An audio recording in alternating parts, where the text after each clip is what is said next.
So, All right. welcome to this stream. We are Camposanto. We are some of Camposanto. We are but 20% of Campo Santo. My name's Sean Vandeman. I'm Chris Remo. And we're joined by Jane Ng, who's sitting in here.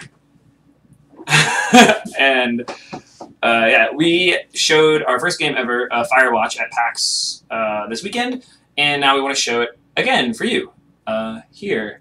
Yeah, from our office. From our office. The game is made.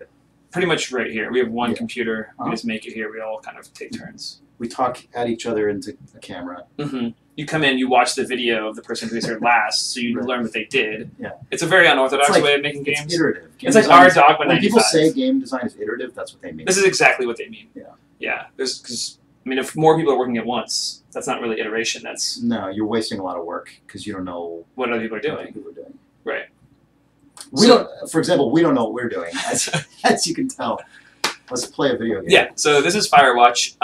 You'll see what it is. It's first person, but you play as this guy Henry, who kind of retreats from his life, his kind of crappy life, to take this job as a fire lookout in the middle of the Wyoming wilderness in 1989. The year before that were the Yellowstone fires in 1988. Those are real fires that happened. You can go read about them. They were these devastating forest fires that became this sort of political fulcrum in the United States at the time. So this job is in high demand. Henry takes it for the sole purpose of getting away, and the game is about building a relationship with your supervisor, a woman named Delilah, who is also doing the job in a nearby tower. But she's the one who relays all of your messages to sort of the Forest Service and anyone beyond. The demo's going to start right here, and you are in your first full day on the job, but have probably played the game for a little while. 10 minutes? Yeah. Maybe? There's a prologue where you experience some of Henry's backstory, and then there's choices about his life. Yeah, kind of arriving at the tower and sort of getting situated and meeting Delilah for the first time. So this is after all that's happened, and you can wake up on the morning, but it's actually the afternoon of your first day. So Jake was the one driving the PAX demo, so now I'm driving it. We're going to be showing you pretty much all the same content unless I accidentally just start doing different stuff. Straight up same build we brought to PAX. Yeah. Exact same build. And we're showing you our most polished stuff. So you'll see that there's a lot of possibility space in the game, but I'm just going to show you the stuff that I think looks the best right now. So it'll probably differ in tiny ways from what Jake did. Yeah, I'm a different inevitably. Yeah, inevitably, yes. So it's this one? Yeah. All right. Cool. And I hit this. I look down. Good afternoon, sleepyhead. Yeah, Jesus. I guess it's what, 6? 6:45. Whoops. Don't worry about it. That hike puts everyone out of commission for a day or two. Anyway, you want to learn about being a lookout? Great. There's a thing in the middle of your tower with a round map on it. Do you see it? So I do see it, but what if I just don't talk about it? There's some stuff around. It's right in the middle of your room. Hold on, I'm gonna get rid of this. I'm just gonna go out here. I can just go over there. You can't miss it. Okay, Delilah really wants me to do my job. I'll throw that over there. Okay, yeah, I see it. This is the Osborne Firefinder, invented in 1914 by W.B. Osborne? Ah, yes. Sorry. You use this to spot, you guessed it, What the fuck? What is it? Nothing. You use this to... Oh, fuck me! Out your west-facing window. Are you seeing what I'm seeing? Are those fucking fireworks? Whoa, that's not legal, right? No. You need to get down there right now and stop them. Fire danger is through the fucking roof. Is that really my job? Your job is whatever I say it is. The closest ranger is 2 days away. Go down there and set him straight. I kind of want to take the book with me. Yeah, do it. Why not? That's hilarious. I'm not really a disciplinarian type of guy. Well, make him knock it off without smoking a joint first, okay? Sure. All right. Good. Get going. You'll probably need a rope to get down the shale between you and the lake, if I remember right. There should be one in the supply box on the way. The code is 1234. It's actually that for all of them.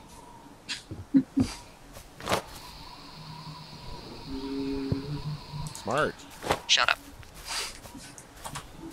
So you can see you have like time dialogue choices, and just it's not readily apparent right now, but like not saying anything to Delilah when she calls you, or when you call her with a prompt and just not responding is totally valid inside of the game. Yep.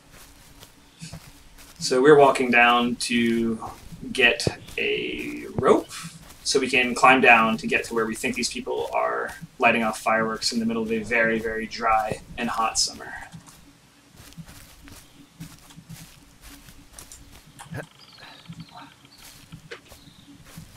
And feel free to ask questions in chat. We'll try to address them as we play, or afterwards. Probably during, otherwise we'll just be sitting on camera. Yeah. We can probably have a section where we just answer some questions. Yeah. I found the supply box. Great.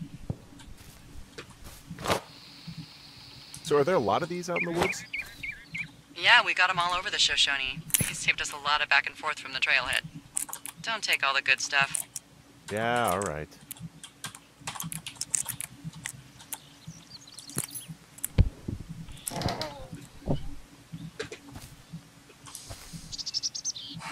So, yeah, if I bring up my radio, I can start talking about these things as I scroll over them.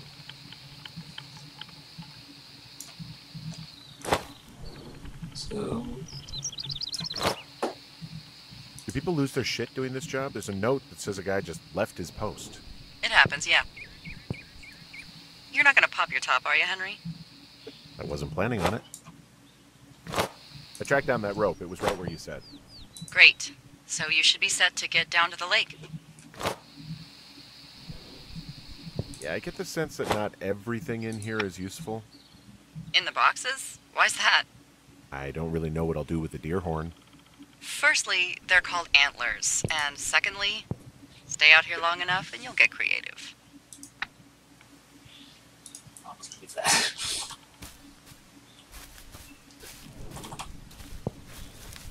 I go this way? Is this the way we're gonna go? Okay. Seems like the way to go. Yeah. I could go the other way, just so we're all clear. This is a way I could go. You go any way you like, Sean. It's my game. It's our game. This is my playthrough, though. Hey, when you got in last night, I'm sorry for just launching into the what the hell's wrong with you shit. So now Delilah's like waiting for a response, and I could choose to respond to her or not. Like, And bring it up so they can I see the will. timer. Yeah. Just gonna let it It time was kind of shitty, yeah. I'll talk to her for a second. Yeah, I know. That's why I'm sorry. We got started off on the wrong foot, and I want you to feel like we can talk. It's So important. People are asking The if you isolation restrict gets to these people. paths. You think you'll take to it? Do you want to Being out here? Yeah, let's wait for this. So I'm just not gonna respond to her, so Yeah. she'll take that as me not wanting to talk about this. there are clear. Well, I you guess can if you can't, it'll be obvious. I'm sorry again.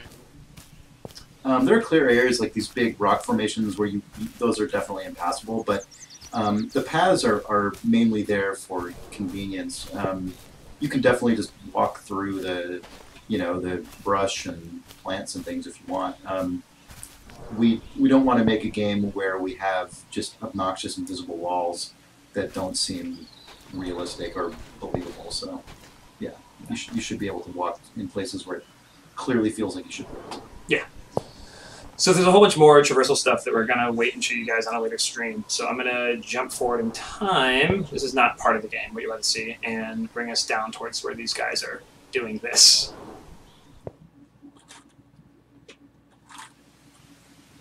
But like traversal and like I got that rope that would have allowed me to get down to here is part of what opens up the game as we go forward. So you can think of it a lot like a Batman game or yeah. Metroid or something like that. Mhm. A little bit. Is there a pretty area over here? Yeah, there's another path through. So I can see what I think is probably a campsite up here.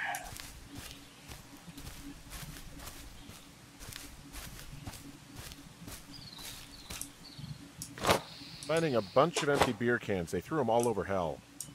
The idiots down at the lake? Yeah, them. I just found where they're hanging out.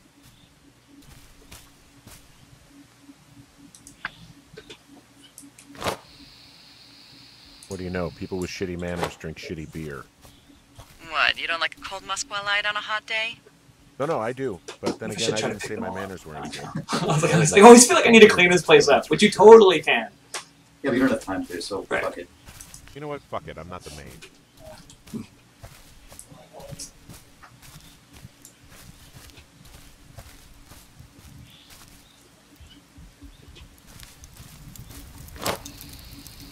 Oh, look, they decided to have a campfire, too. You know, they color-coded the fire danger signs in case people were illiterate. But I guess that doesn't take into account just plain stupid, does it?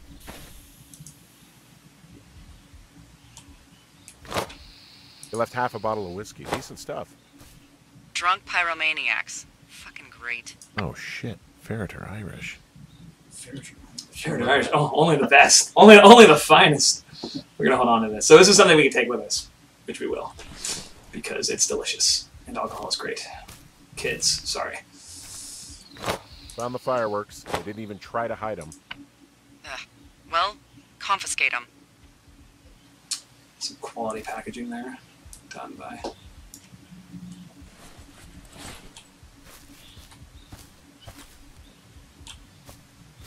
Someone's asking about potential release date. We're just saying 2015 right now. We don't have any more specific plans than that, but definitely next year.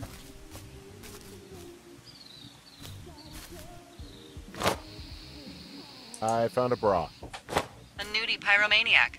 Remain professional.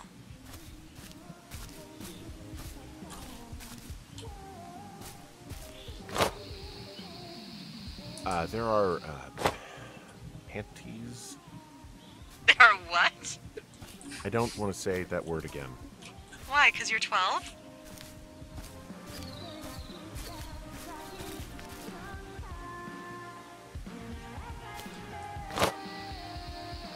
There's a... Ooh.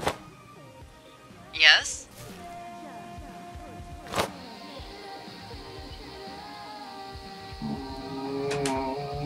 Head back. You should probably tell these people off and then head back.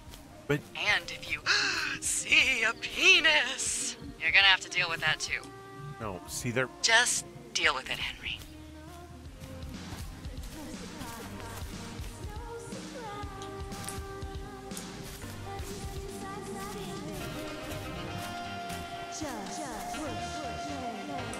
Hey, you fucking kids! Hey, you fucking fatso! Leave us alone! I found them in the lake. Skinny dipping. Yeah. Is that a guy over there? Oh boy.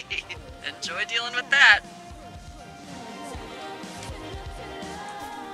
So we could do a lot of things here. We could engage them in conversation. We could just bounce. Yeah, you just leave. We can do many things, but I feel like this is the most fun thing to do in the game right now. Full stereo! Whoa! Hey, put that down! Seriously, it was expensive. Yeah, well, out here, fireworks aren't just stupid. They're illegal. Please, just put it down. We won't fight anymore, okay? You asshole! What a fucking shit! Womp womp. All right, so there's another part where we would hike all the way back and do a bunch of traversal to get back up to our tower as the time changes. But we're going to zip around that as well. Yeah. And like as Sean was saying, there was a lot of ways you could have resolved or not resolved that situation. You could have just taken the boombox, marched off with it as it just blared into your ear, called Delilah about it. You could have not done anything. You could have just straight up left. And You you have a could long have, conversation with them just about Yeah. like why you wouldn't light fireworks in the middle of the woods. So yeah, you can deal with that in a lot of different ways. And you can also tell Delilah a lot of different things about it. So you don't, like, the things you can say to Delilah are not necessarily restricted to only the things you actually did. Like, you have a lot of freedom in how you respond to these situations. So this is obviously, sometime. Yeah, this is quite a bit later. You've probably talked to Delilah a bit more. You've had a sort of a strange encounter, and now you're home.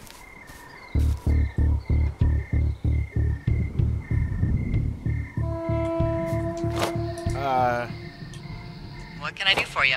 Well, my typewriter is on the ground, outside of my tower. You right? Yeah, look, the wind? No. How the hell... You should get inside. Fuck me. Oh, you should be able to walk, Sean.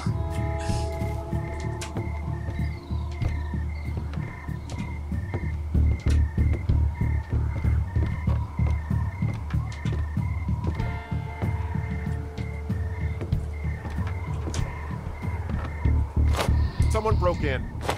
Hey, what? They wrecked the place. Threw my typewriter out the window. Motherfucker. Henry, calm down. I'll let the Forest Service know what happened. I'm gonna have to fix the window. Tomorrow, Henry. You won't be cold. Let's pick some stuff. I'll pick up this one. Okay, I put in a call. Put my one book away. My fucking sheets are gone. God, I'm sorry. That's so shitty. Do you have any idea who would have done this?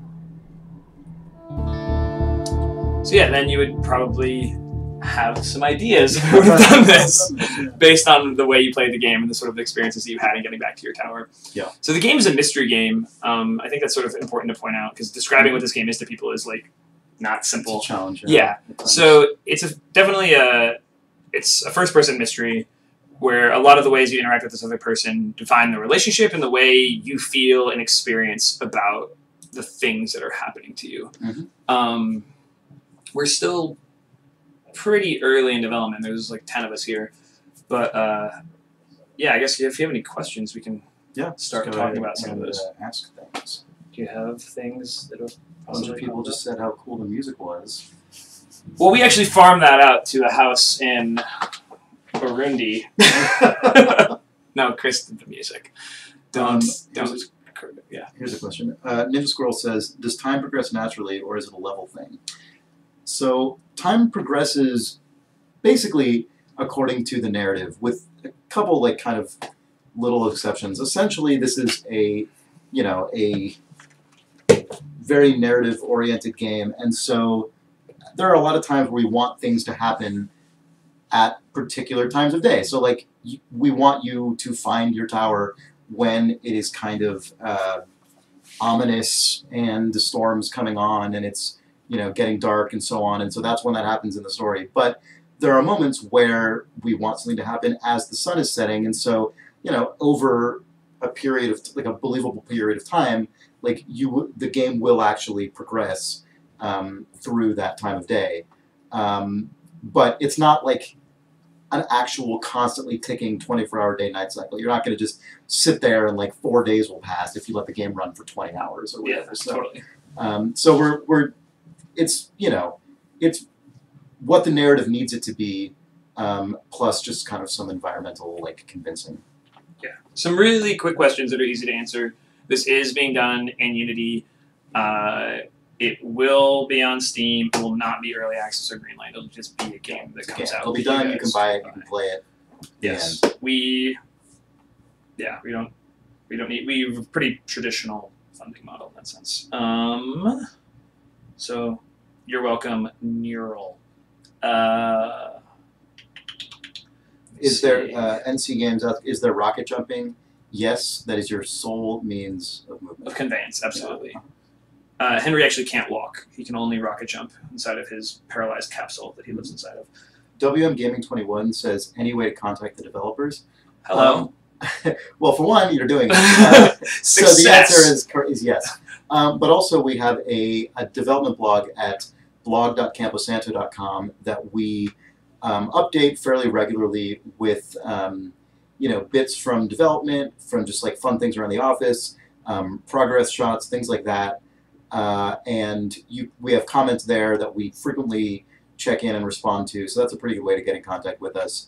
Particularly if you're trying to contact a particular person from the team, you can always comment on a post that is made by them. But also we're all on Twitter. You can get us at Camposanto on Twitter. We have a Facebook page, like all the normal stuff, I guess. Yeah.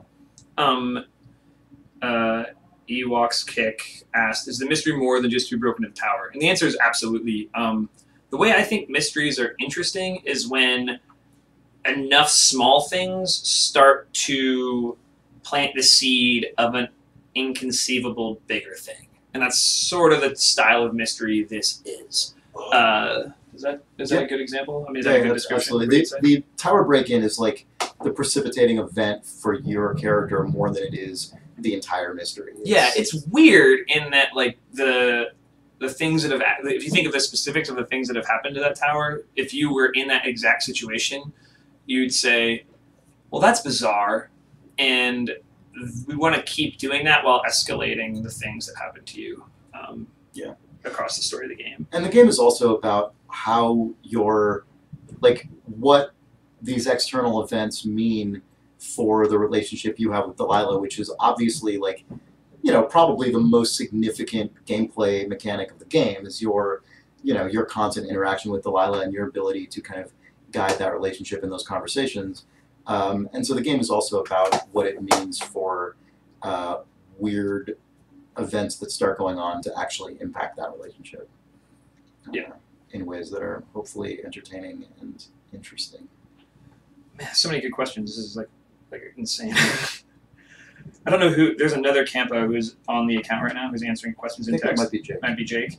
But one of the questions was who would win Miss Congeniality at Campo Santo, which I would say was either James or Jane. Yeah. And that is exactly what Jake has said already.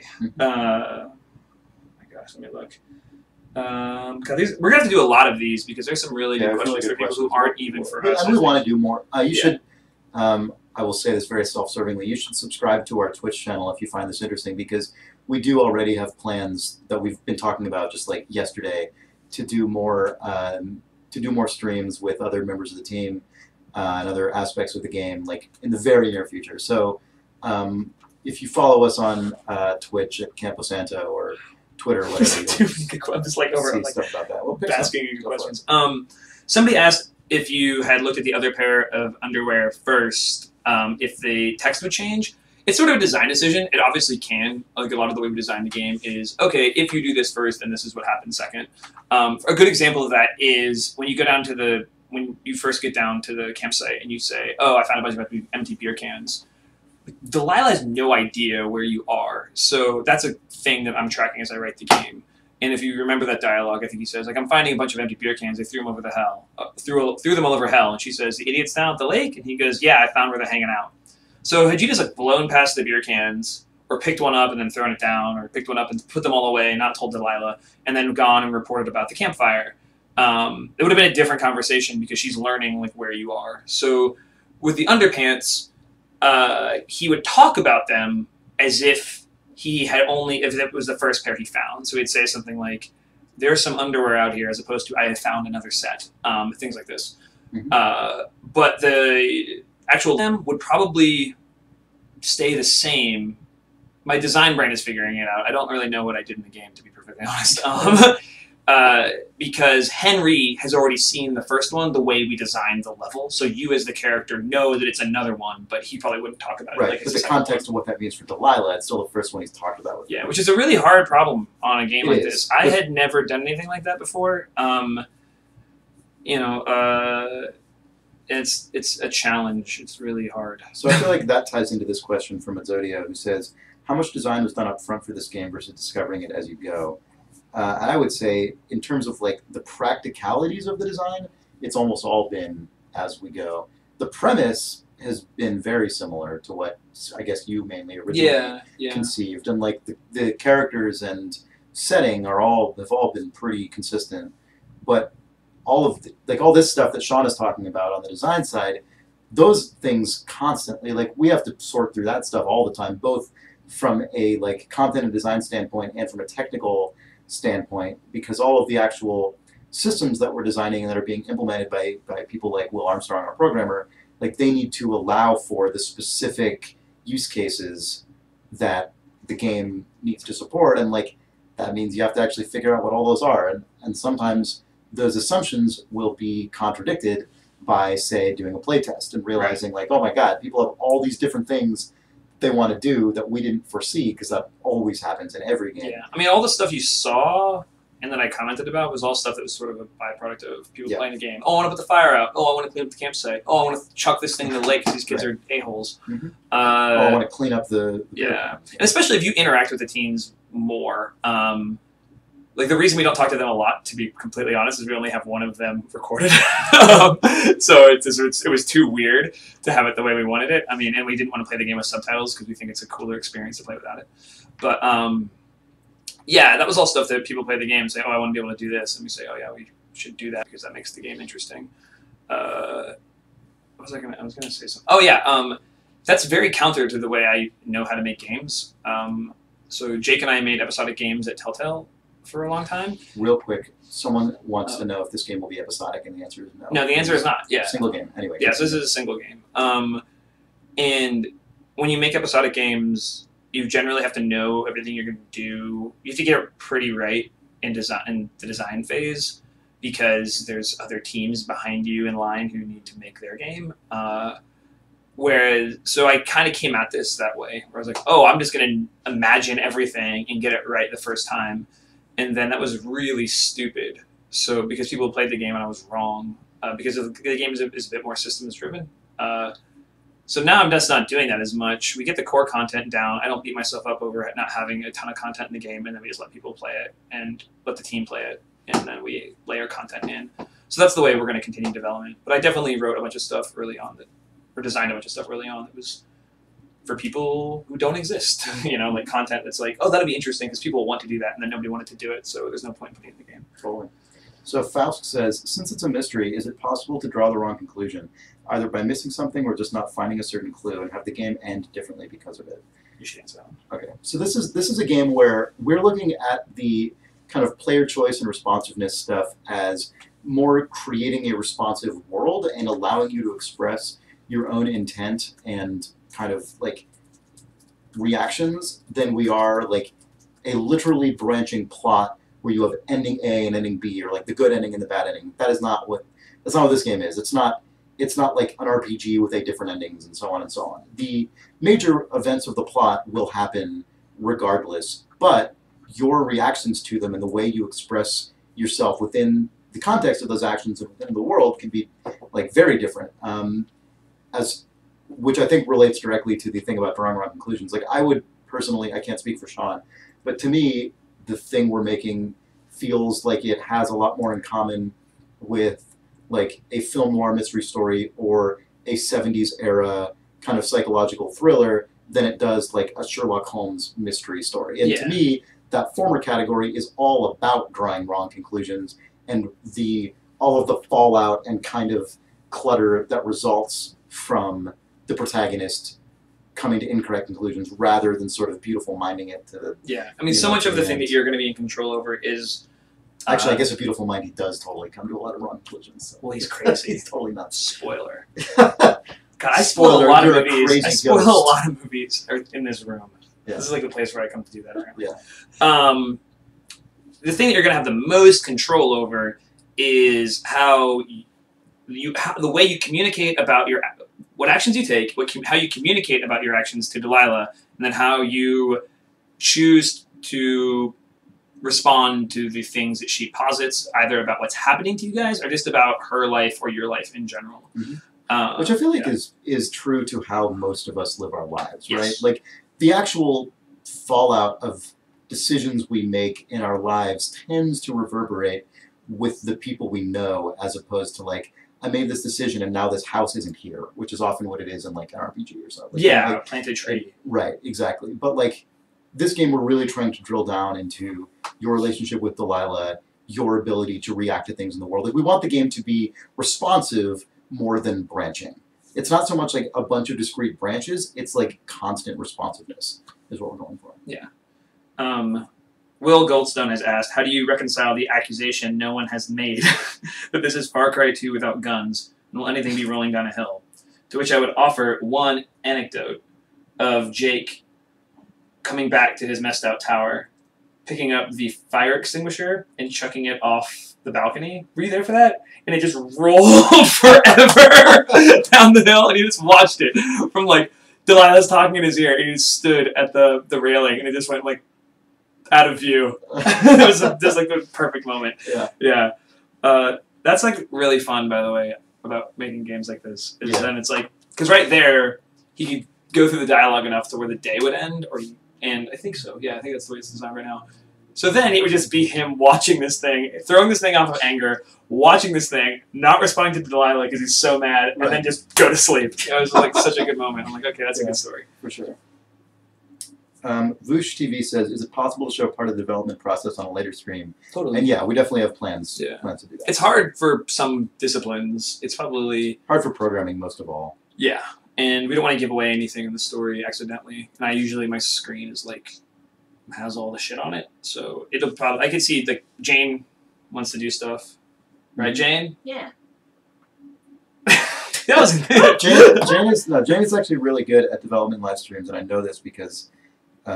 we worked together at Double Fine where we did a bunch of those, and she was like an all-star on those. So something actually we're going to put a blog post up about. It was an idea Ollie had at PAX, which is we're still fleshing out the interior of the tower. Like, it's also worth reiterating. Nothing you're seeing is like done.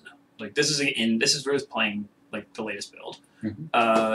And we're always happy when it doesn't break. But we're going to keep fleshing out the interior of the tower. So I think Ollie wants to do a thing where we open up a chat channel on the blog where people propose a thing that Henry can maybe have on his bedside table. You guys will, if you have ideas, put them in there, and then Ollie or whoever will pick one. He'll draw it, and then Jane will model it, and then we'll put it into the game and chuck it off the balcony or something for you. Yeah, we'll Twitch. Yeah, and we'll Twitch all that. That stuff will all be done on Twitch.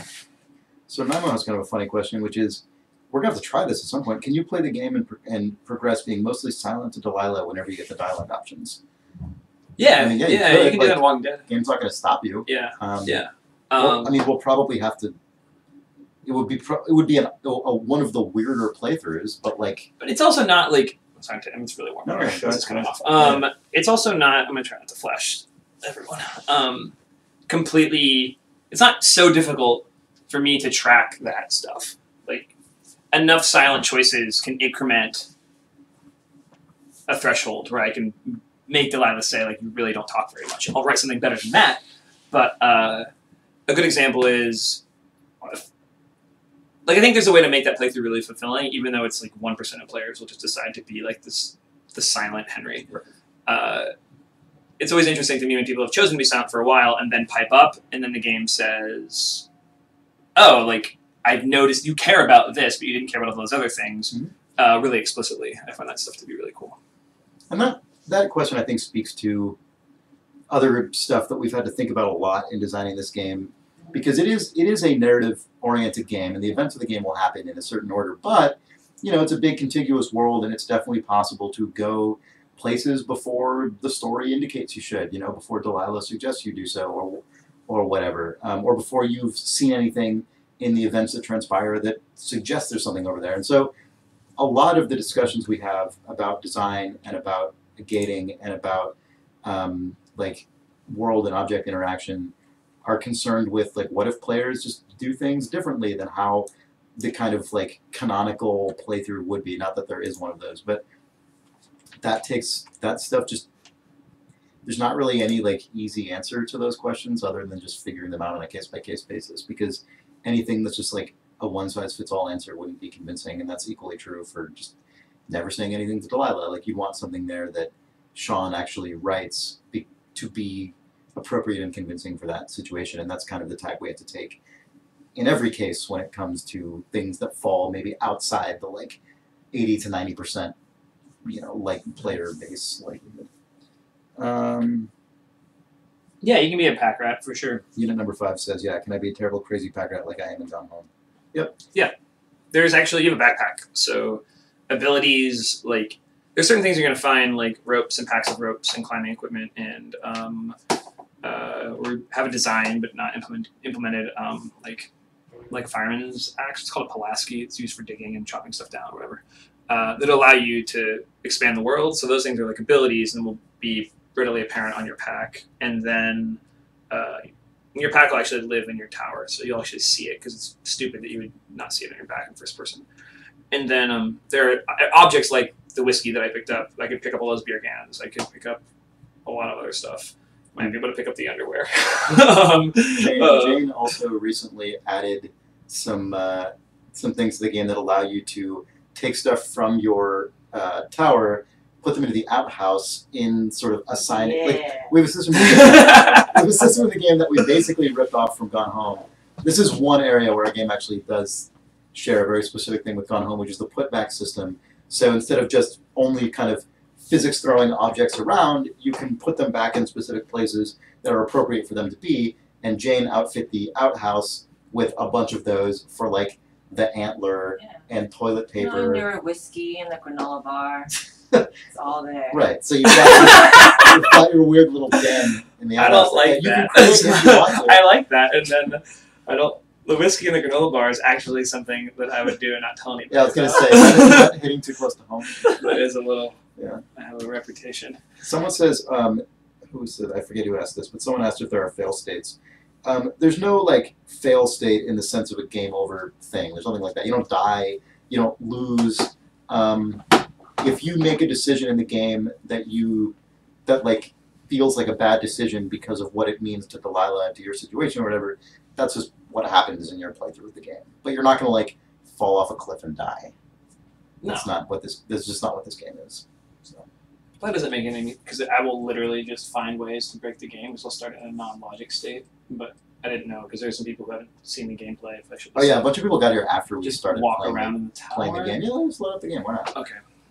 Okay, if you're just tuning in now, I'm walking around in a probably not alive world. I'm literally just gonna be in the environment. Otherwise, I'll Delilah will start calling us, and it'll be hard to speak over that and things like this. So don't judge this. Jake kicks down the door and goes, "What are you doing?" This is gonna be fun.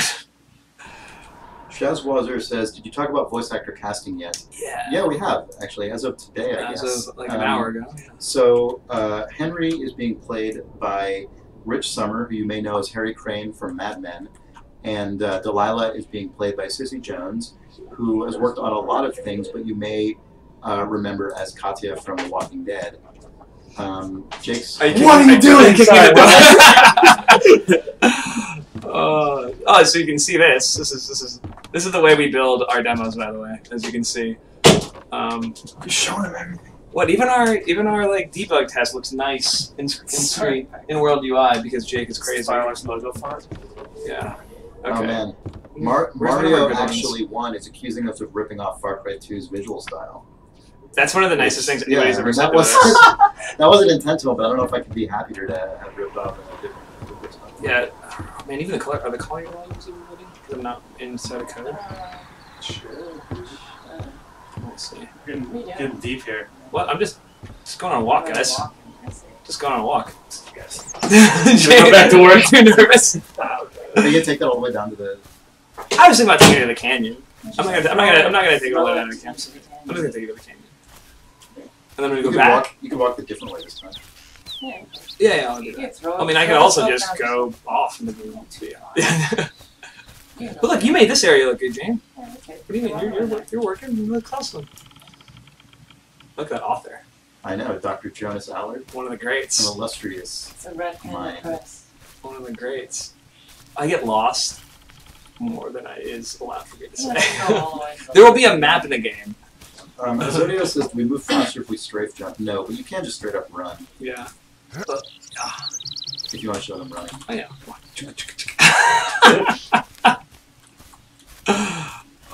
Wow. You're gonna love this stuff. Yeah, that's where I'm going. I like that we have Jonas Allard just up on screen, just permanently now. God, this is one of my favorite. Go all the way to the left. Oh, that's one of my favorite. Like, look at that. Ollie did a really nice job calibrating that, and Jake did an amazing job building that sheet. Oh, looks really good. Sorry, what is it? Watch us. Think our game looks nice. Yeah. Oh, look at this guy. Oh no! Uh-oh. Oh, perfect.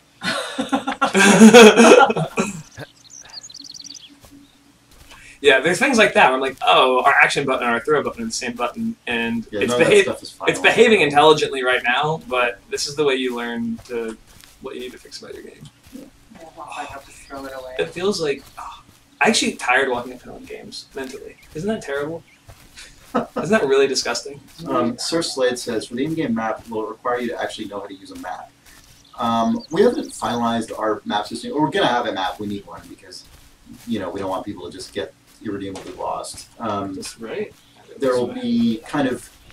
You may have noticed at points when Delilah gives you a task, you'll get a brief little quest line up at the quest sort of text up at the top of your screen. You'll be able to. I didn't throw it. Okay, hold on. Let me go to the edge. You'll be able to call that back, and you'll be able to check your No, map. that should be collision, but it's in the can now. So see, we've discovered that as a thing we need to fix. And we're still figuring out what the map will be like, whether it's Hey, 100% fully in-world map. you got or- it Well, she last started night. talking. I I'm just hit a sorry trigger. for just launching into the what the hell's wrong with We're you not shit. wearing the headphones. So we I can't just hear heard what her she's saying. talk. Yeah, I'm just not going to respond to her. That means I need to tag that line. Anyway, I'm gonna go back and yeah, that's it. So, Kay Bizzled says, "Did the whole game take place in the tower and surrounding forest, or were you loaded into different maps?" So the whole game world, game world is one contiguous area. Like on the technical side, that's split up into a bunch of different scenes that we're loading and unloading using some really cool software called Sector for Unity. But like the whole area is one big connected world. If that's what you mean. Chris Remo is my father. Asks, will there be music in the game, or will all music originate from the in-game world? Yeah, there will be music in the game. If you saw the gameplay run-through we did, there is a bit of music that is triggered when you see the vandalism at your tower, and that's an example of in-game music. And then obviously you also heard the music coming from the team's boombox at the lake.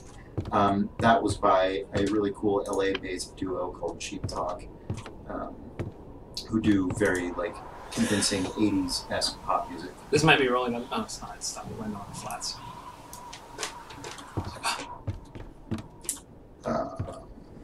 What's the thickest book we have? Is it Steven's room? Just trying to think. If I'm going to put one in the toilet, I want one that's really going to last. I don't think the toilet's in this build. There's a pencil on the move.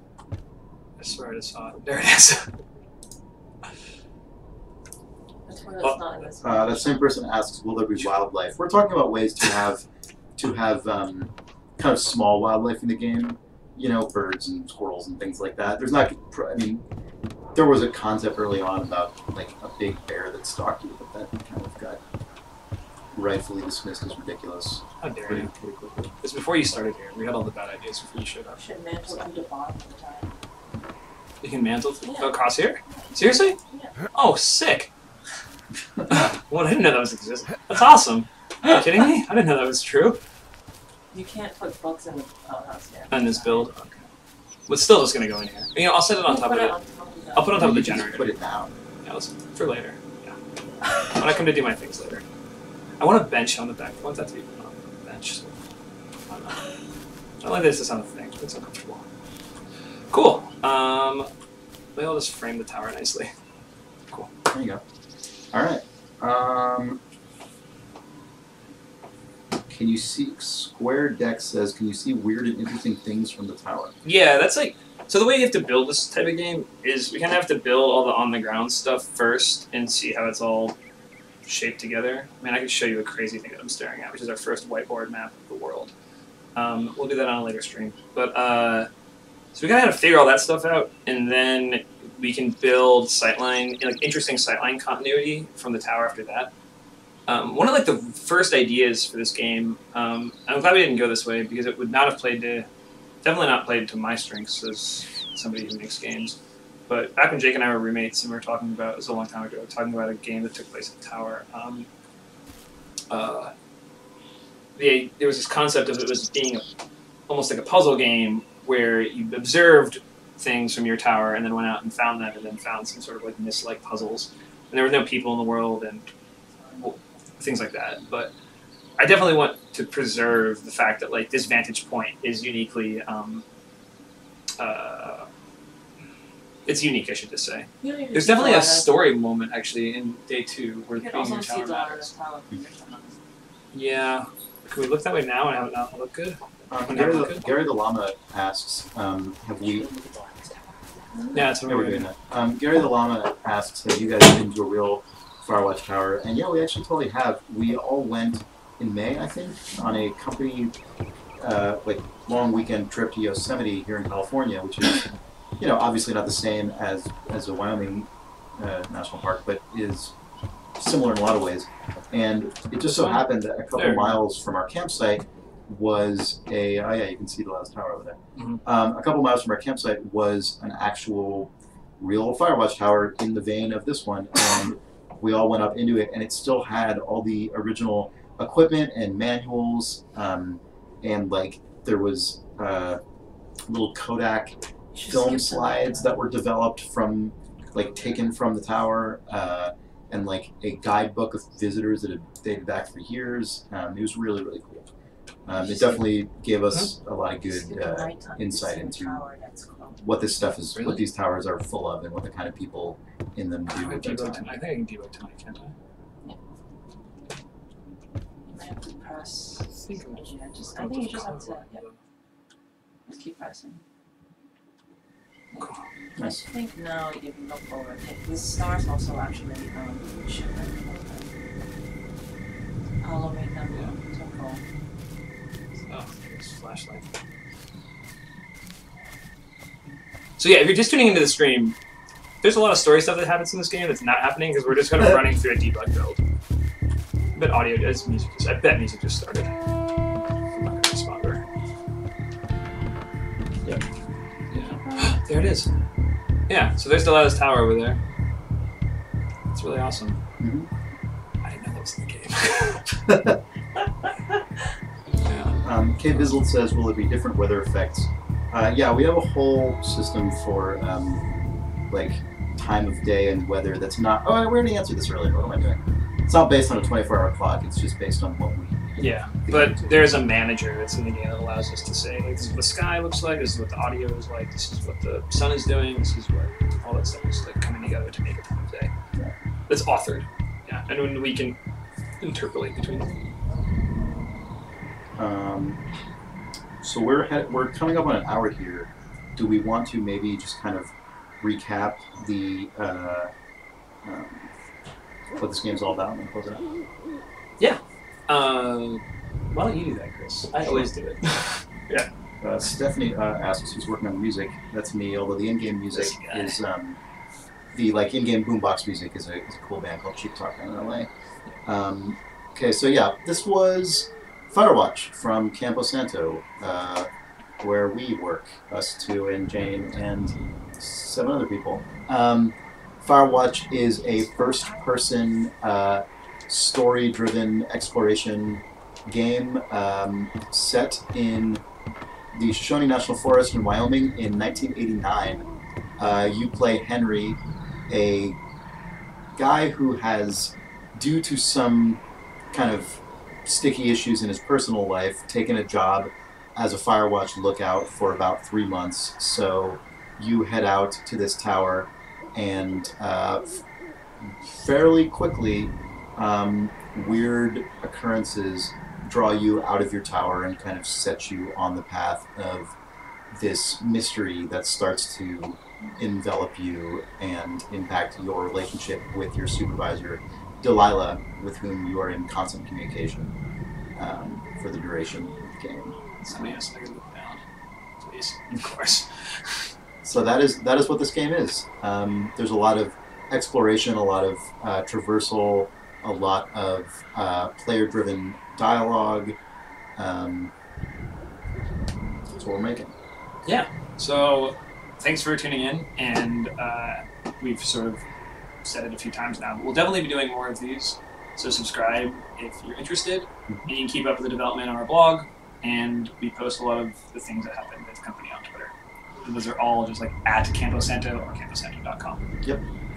Thanks so much, and Thanks, we'll everyone. see you guys soon. Yeah. Thanks for all your interest. It's been like a crazy been awesome. post-PAX like haze we're in, so thank you so much.